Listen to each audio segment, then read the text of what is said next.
honourable member for Central Nova. Well, I guess the real question, Mr. Speaker, is will the Prime Minister actually do something about it? The Prime Minister apparently told the Secretary of State, Condoleezza Rice, that the United States has an obligation to get tough on gun smuggling. But last August, along with stating that blaming the United States was simplistic, the Deputy Prime Minister and a minister supposedly responsible for public safety said, quote, "We have no evidence that there are more guns being smuggled into Canada." Well, more dithering and confusion. Why did the Prime Minister publicly contradict and undermine the Public Safety Minister, and which position was advanced to the Secretary of State, his or hers? Honourable Prime Minister.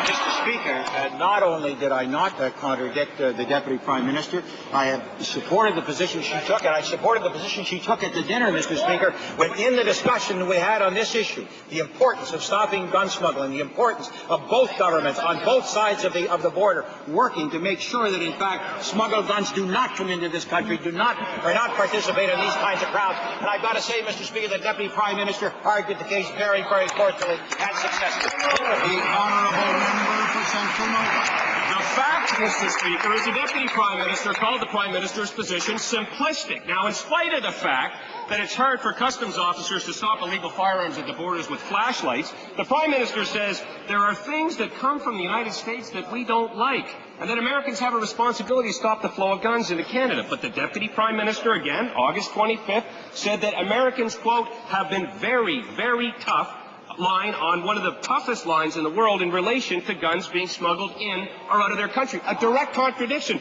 Just who did the Prime Minister get his talking points from? The Liberal spin room, his internal polling? He doesn't listen to...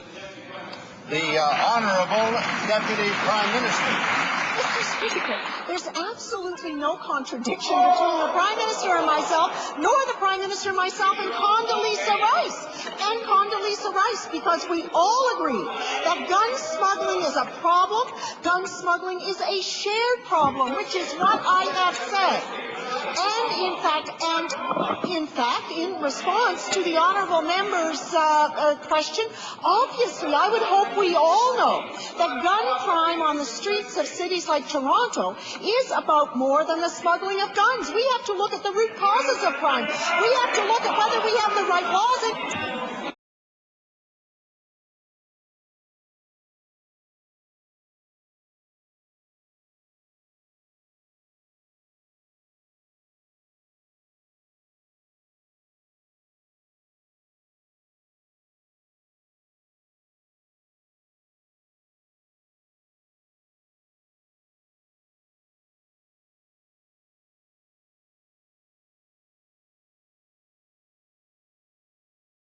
A direct contradiction. Just who did the Prime Minister get his talking points from?